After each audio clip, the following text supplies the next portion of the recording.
তো যথেষ্ট শান্তিপূর্ণভাবে আমাদের গণতান্ত্রিক আন্দোলন আমরা রূপ দিতে চলেছিলাম, কিন্তু মধ্যখানে আমাদের মাঝপথে অ্যারেস্ট করা হয় আমাদের কমলেশ দা, মানগড় কমলেশ মাহাতো, পশ্চিম মেদিনীপুরের জেলা সভাপতি। তো আমরা এইভাবে আমাদের আন্দোলনকে স্তব্ধ করে দিয়েছেন।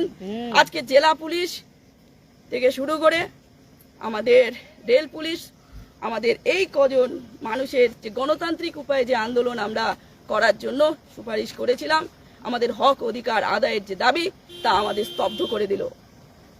আজকে কুর্মী আন্দোলন এইভাবে স্তব্ধ করা যায় না। আমাদের গণতান্ত্রিক আন্দোলন জাতিসত্তার আন্দোলন, এবং আমরা যেভাবে আন্দোলন করার জন্য আমরা প্রস্তুতি নিয়েছিলাম, এইভাবে আমাদের কোণঠাস, আমরা দেওয়ালে পিঠ ঠেকে গেছে। সেই কারণে আজকে আমরা রেল অবরোধ বা রেল টেকা করার জন্য পা বাড়িয়েছি, কিন্তু এইভাবে আমাদের আন্দোলন স্তব্ধ করে দিল। জয় গরম, জয় গরম, জয় গরম, কর্মী ঐক্য জিন্দাবাদ, কর্মী ঐক্য জিন্দাবাদ, কর্মী ঐক্য জিন্দাবাদ।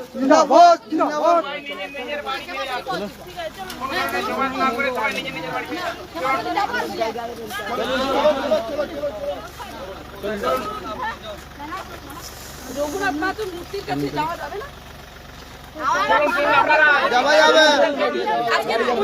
মূর্তি যেখানে আছে সেখানে আমরা একটু শ্রদ্ধা জ্ঞাপন করে আসবার কথা বলেছিলাম, সেটাও কিন্তু আমাদের কথা গ্রাহ্য করছে না বা শুনছে না প্রশাসন। অদ্ভুত ব্যাপার, স্বাধীনতার এত বছর পরেও আমরা পরাধীন ভারতবর্ষে বাস করছি মনে হচ্ছে। কি আশ্চর্য!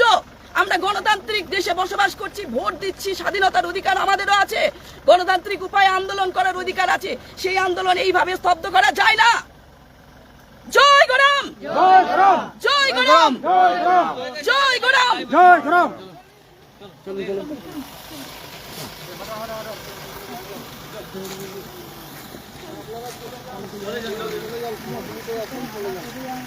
আজকে হাজার হাজার পুলিশ মাত্র 100 জন মানুষের যে র্যালি, তাকে স্তব্ধ করে দিল।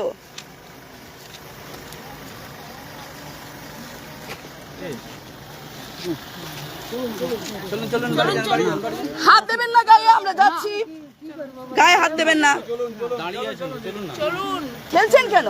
যাচ্ছি বলেছি, চলুন।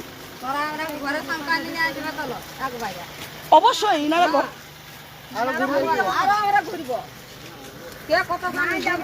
আমরা যাবো, আমাদের ঠাকুর আছে না,